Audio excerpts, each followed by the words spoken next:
Благодарам, почитувана председавач.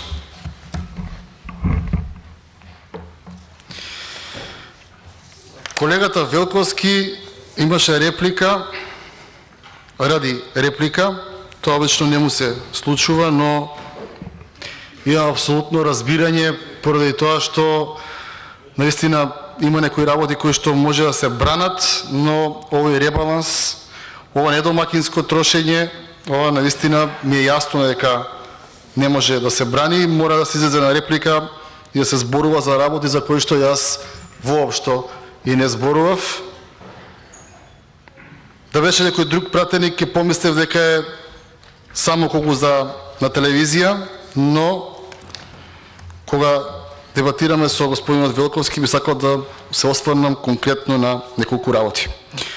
Почитуван колега, дискусијата ја започнавте со тоа дека има ставки за кои што сум во право.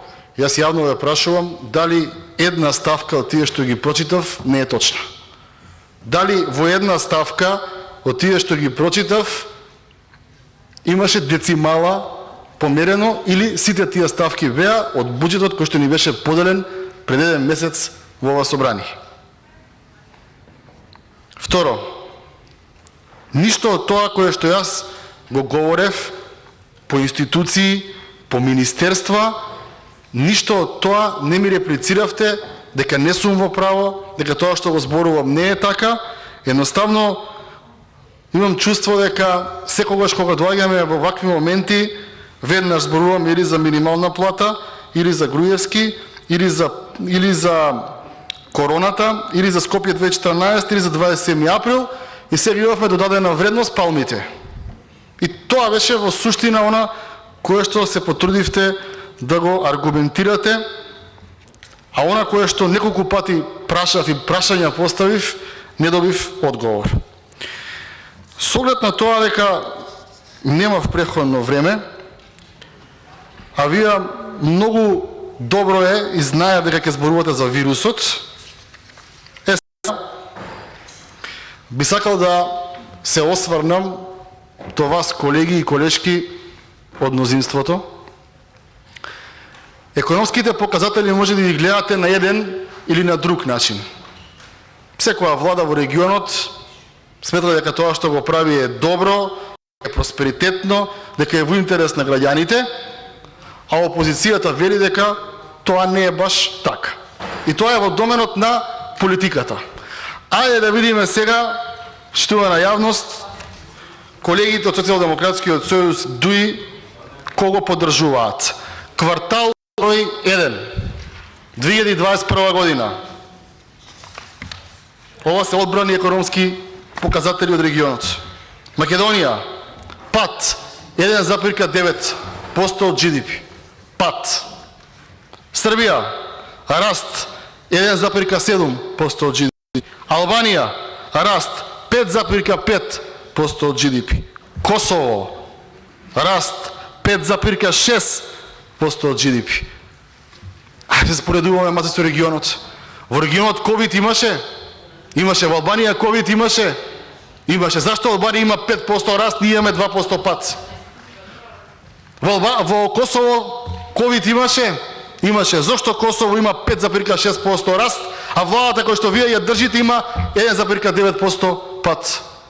Зошто Србија има 1,7% раст прв квартал, а нашата влада има 1,9% пат? Тоа е таа влада која што вие ја поддржувате. Одиме понатаму. Околу животот на граѓаните. Живот требаше да дојде во државата. Ајде да видиме, колеги од мнозинството, што поддржувате. Инфлација. Инфлацијата вика вака. Македонија 2,1 прв квартал. Да не ви зборувам што во мај е 3% инфлација, според статистика. 2,1 инфлација во Македонија. Србија 1,4% инфлација. Албанија 1,2% инфлација. Црна Гора 0,0 и Бугарија 0,8. Граѓаните но со оваа влада живеат најлошо на Балканот. Тоа се компарациите за владата која што ја поддржувате, бидејќи знаев Дека некој ќе излезе ќе ми зборува дека за да се грижите, ако не биле тие мерки што ќе било, еве, секаде имаше корона, секаде имаше мерки и ние сме на дното. Бидејќи власта не ни ја бива, а вие упорно ја држите на власт. Одиме понатаму. Индустријско производство. Македонија има пад од 6,1%. Србија има раст од 3,8%. Црна Гора има раст од 11,8%. Бугарија има раст од 6,4% и Грција има раст од 5,4%. Ви повторувам бројките. Ке ги коментира некој вие бројки од мнозинството. Ќе го пашате луи зашто сме последни на Балканот. Ќе го пашате луи зашто Косово е подобро од нас во секој пазар. Не ви е срам. Одиме понатаму. Најгорливите проблеми, колеги. Стапка на невработеност.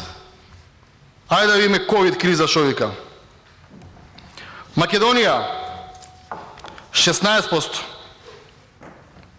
Србија 9,9%. Албанија 11,9%.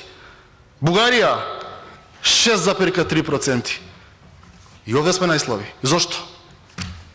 У која од овие држави немаше корона криза? У која од овие држави имаше поголем пат од нашиот? У ниту една, ама вие упорно ги држите на власт, колеги. Идемо далje. Просечна нето плата. Бугарија 596 евра. Црна Гора 526 евра. Косово 560 евра. Србија 540 евра. Македонија 457 евра. Намерно во говорот ова не го спомнав, за да излезете и да ми кажете дека многу за народот се грижите, дека економијата многу ја развивате, дека било корона, дека ќе Ваму не ли е корона, пак бе п***он. Никој од овие луѓе нема 67% GDP долг јавен, а сите имаат повеќе и руда од нас и подобра индустрија од нас, имаат некои море. Ништо од тоа немаме и сме пак најслаби. Косово е подобро од се од нас. И пак ќе ви повторам. Овие се официјални одбрани макроекономски показатели. И да ви повторам уште еднаш, БДП сме најслаби во регионот. Инфлација имаме највисока во регионот. Индустријско производство со најголем пат, стапка на невработеност најголема во регионот и просечна плата најниска во регионот. Ова е бедата која што ја СДСМ. Ова е беда.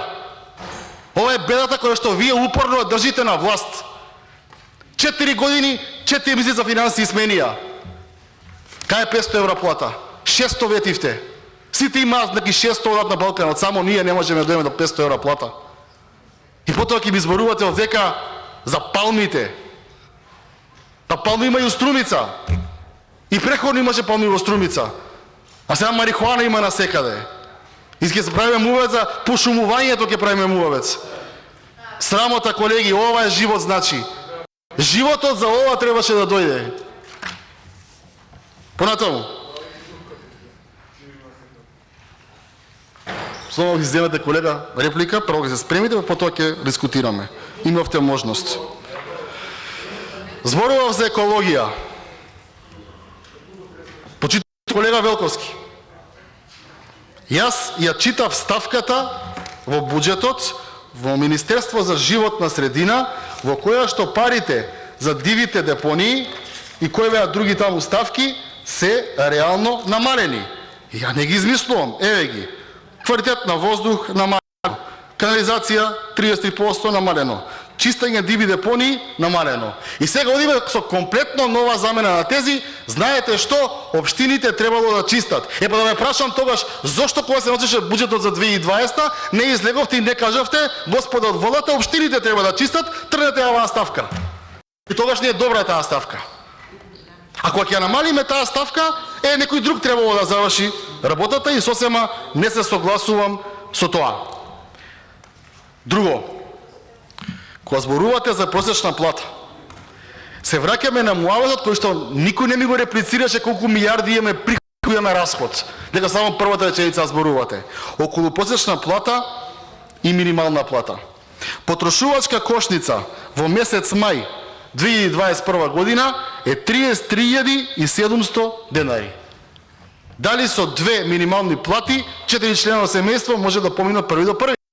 Така се гледаат работите. Што можеш да купиш со минимална плата? А не да ми кажете во 2008 била 9.000 денари, па во 2008 беше 50 денари маслото, сега е 100 денари маслото. Така да, ќе ве молам, друг па некој зборува за минимална плата и за посечна плата, треба да видиме која е вредноста, што може да се купи со незе. Господине Коцич, имавте можност да земете реплика. Ама не е во ред, јас никогаш вас не ви дофрлам. Што не е во ред?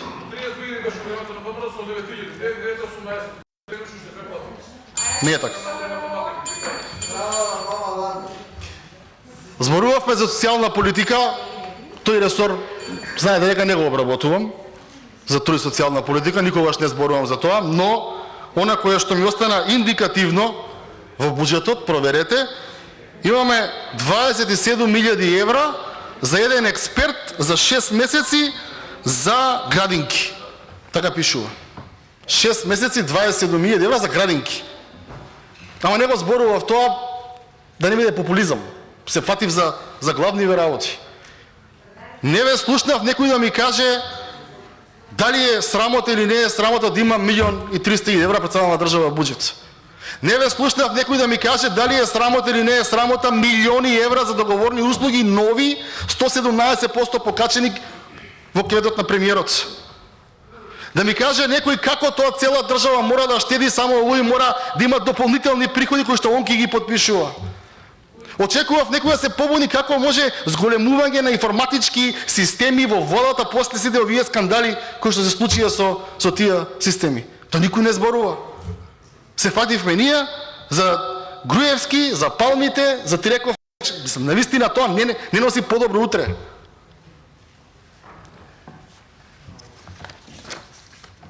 Има и други ставки. А овие ќе ви ги оставам. Во се сме најлоши. И вие ме молам да земе некој реплика да ги прокоментира. Ќе ви ги објавам, тука ќе ви ги закачам до крајот на сите можни сме најлоши. Односно, вие тие што ги предлагате се најнеспособна влада во Европа. Косово е подобро од нив.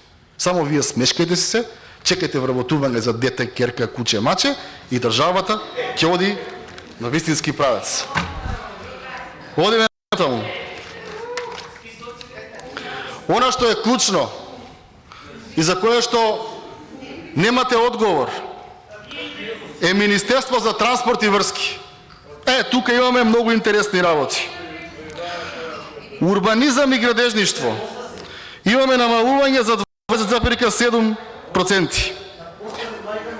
Ако може ред малце, знам дека нервира, ама ако може да се сослушаме од Кабадарци пратеничката. Ајде да видиме вака сега. Гасификација. Господин Велковски, она за кое што мислам дека треба власта и опозиција да се обединат, гасификацијата. Гасификацијата исто како ланскиот буџет. Прво ставате ставка, потоа ја намалувате таа ставка. Она кое што го зборуваа и го јавува на телевизија, го јавуваше сегашниот директор поранешен пратеник од Прилеп Хари Локвенец. Почне, работиме, еве што работите, инвестиции во железничка инфраструктура за 28,3% се намалуваат, односно за 624 милиона денари. Дали ова во ред? Јас мислам дека не е ред. Дали е во ред проектот за водоснабдување и одведување на отпадни води да се намали за цели 3 милиарди 375 милиони. Дали е во ред ставката која е под железница, значи инвестиции во железничка инфраструктура, да се намали за 6%. Мислам дека не е во ред. Проектот локални патишта се намалува за 5,2%, Потоа, она што е гасификација Д, разделите одат минус 5,4 и инвестиции во инфраструктура минус 45,9%. Ова е реалниот буџет кој што на телевизија граѓаните не можат да го видат.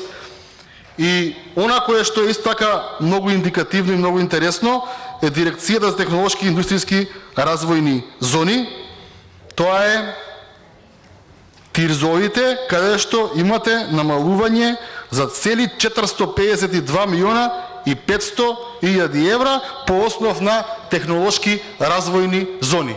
И се враќаме на првиот дел од муаветот, дека кога сме биле на ратна граѓанска војна 2001 сме имале 92 милиона инвестиции една година, а сега кога сме живот, имаме за еден квартал 24 милиона.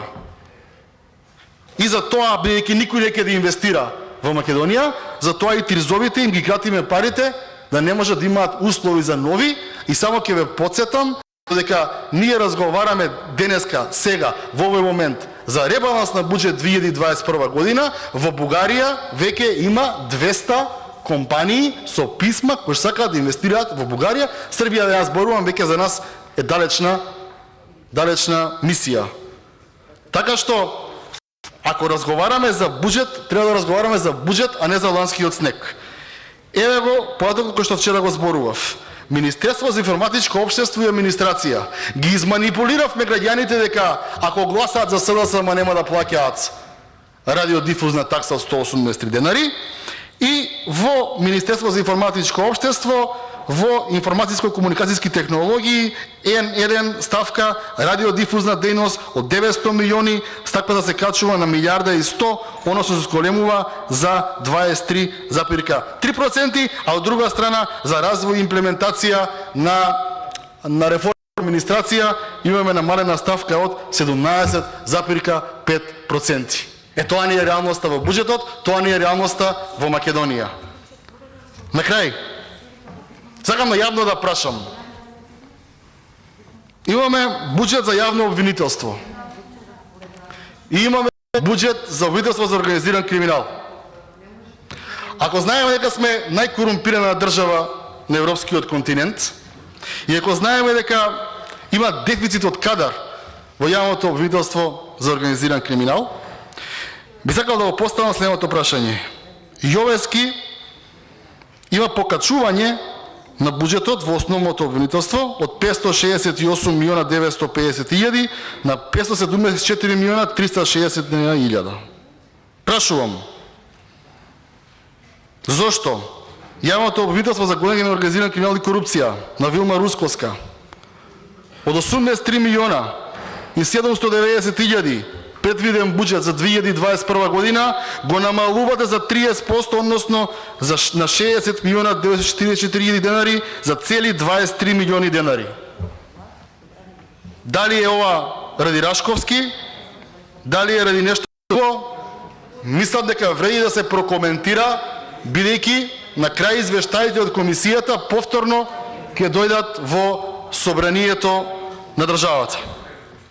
Зошто организиран криминал за 30% му го кратиме буџетот? Мислам дека тука треба да направиме заеднички амандман, ова да се зголеми за 30%, а не да се крати за 30% буџетот на организиран криминал. На крајот, не е тука представникот на владата, сакам до вас неколку прашања како водеачко мнозинство, бидејќи вие имате моќта на гласот да ги промените работите. Прво, имаме зголемување на неданочни приходи во вредност од 1,3 милиарди. Никој не кажува што во државата ќе се случи за да имаме неданочни приходи зголемување на 1,3 милиарди. Второ, ставка 733 од продажба на земјиште се предвидени 20 милиони евра. Колку од овие приходи се реализирани? Хартија од вредност, ставка 771, предвидуваат до крајот на годината нови 30 милиони евра. Ниту пишува од кои хартија од вредност ќе се продаваат, ниту каде ќе се продаваат. Ова е многу интересно. За мерки за справување со COVID-19 се предвидени 16,5 милиарди денари. А првично владата предвидела 5,1 милиарда денари. Кои се и од каде се овие 11 милиарди денари? 6. C5 зелен развој во износ од 685 милиони денари. Ме интересира зошто се предвидени дополнителни 6,6 милиони во Министерство за политички систем, ако по рамкове се распределени и по други институции. Само ги си пренесете тоа. Финансии. Има 50 милиони евра во функции и ставка вложување во нефинансиски средства. Ја тоа не можам да го разберам и барам одговор од Министерството. И на крај, за да не биде дека секоја ставка е спорна, а не дека не е спорна, тоа го покажуваат овие компаративни резултати. Има две ставки кои што како председател на Совместната комисија за надзор работата на Агенцијата за национална безбедност и за разузнавање, ова зборам од име на комисијата, ги поддржуваме, а тоа е зголемувањето на ставката за 3 милиони евра за простории на АНБ. Мислам дека кога друг пат владата ќе преговара определени закони, ќе има определени ветувања према меѓународните партнери, треба да си ги врши работите на време и дека не може како што нас не манипулирате во собранието, граѓаните по улиците, така ги манипулирате и странските партнери. Ова требаше да го направите пред 3 години и со ова сакам да кажам, добро е што ги го правите, а лошо е тоа што не му давате пари за реновирање, па ќе чекаме до година буџет и пак ќе одоблекувате, и добро е реалирањето на платите во Агенцијата за разузнавање со оние од Агенција за национална безбедност. Благодарам.